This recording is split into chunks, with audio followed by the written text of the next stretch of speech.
Hi, I'm Kellie Rowe with Pride of Detroit. And no, I'm not auditioning for the real world. Instead, I'm bringing you something so much better. Back in November, we held a charity fundraiser and we said, hey, if you raise this amount, we will provide a dramatic reading of the single greatest piece of literature in modern day history. There once was a boy named Jeremy Reisman who had a lot of feelings after a football game.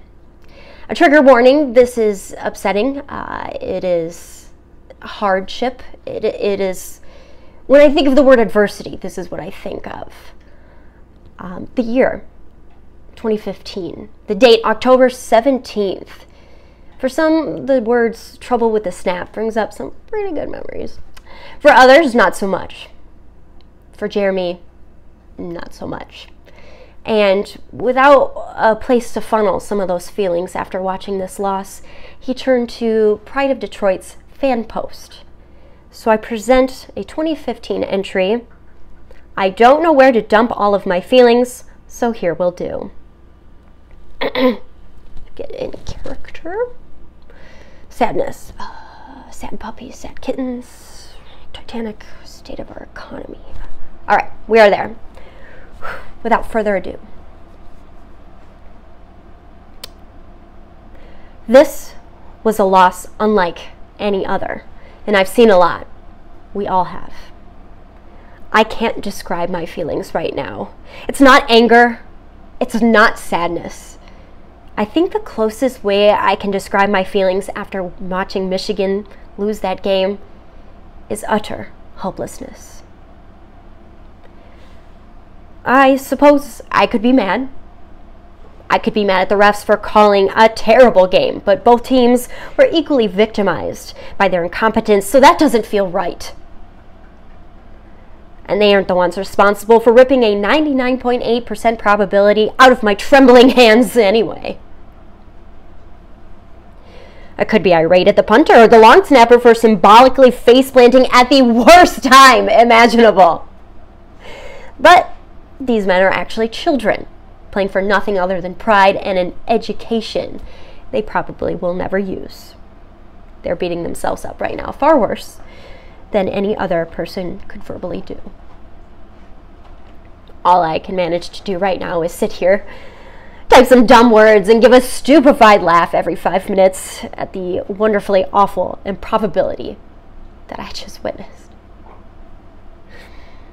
You know, you never know you're in one of these moments until it's over.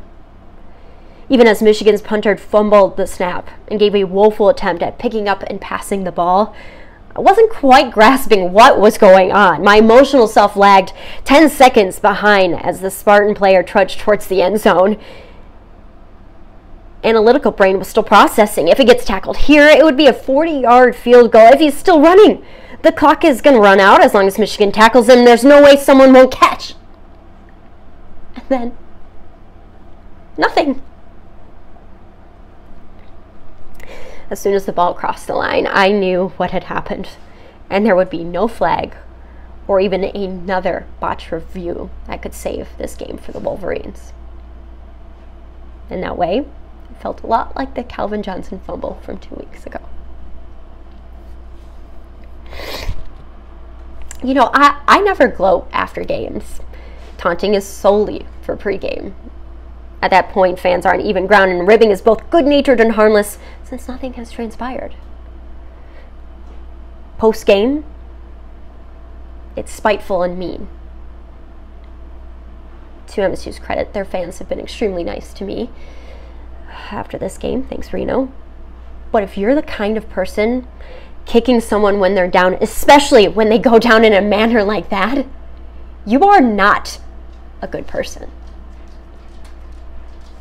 And because of that, I have to avoid social media and pretty much any other college football game for the rest of the night. My heart can't take a 5 best Michigan fan reactions to the loss right now. Well, let's go Red Wings, I guess.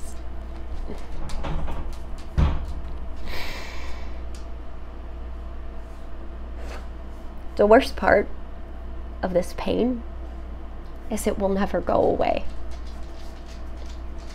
The play itself has already been immortalized in college football history. We'll see it ad nauseum on SportsCenter tonight. We'll hear about it all week. We'll see countless YouTube videos of UM and MSU fans alike reacting live to the play. We'll see it replayed during next week's Michigan game. And we'll see it during next year's MSU-UM matchup and probably in a couple more years from now. Each time the punter drops that snap, my heart will drop with it. If, that is, I can even manage the strength to ever watch the play again.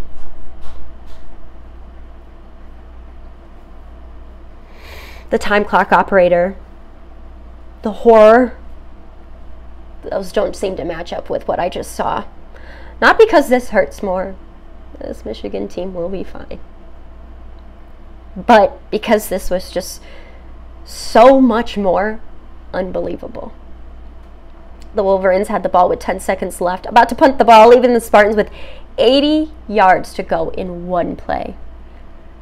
The win is a formality at that point, right? If MSU had somehow run an 80-yard play from there, I could digest that. Maybe some sort of crazy hook and ladder play or something. I could live with that. But this was just so bizarre. So improbable that this loss sits in the pit of my stomach like a roll of $50 in quarters. I know. Betty, I know.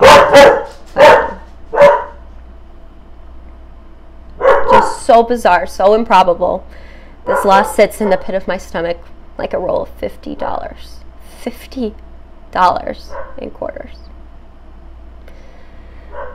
This is going to be a hard loss to pass. And scene. Like I said, an incredibly tragic tale, and I wish I could tell you it had a happy ending. Jeremy still cries himself to sleep nearly every night over it, and now follows competitive cornhole. Gave up football entirely. And with that, this has been Kellie Rowe with Pride of Detroit. Hope you enjoyed the dramatic reading. Have a good one.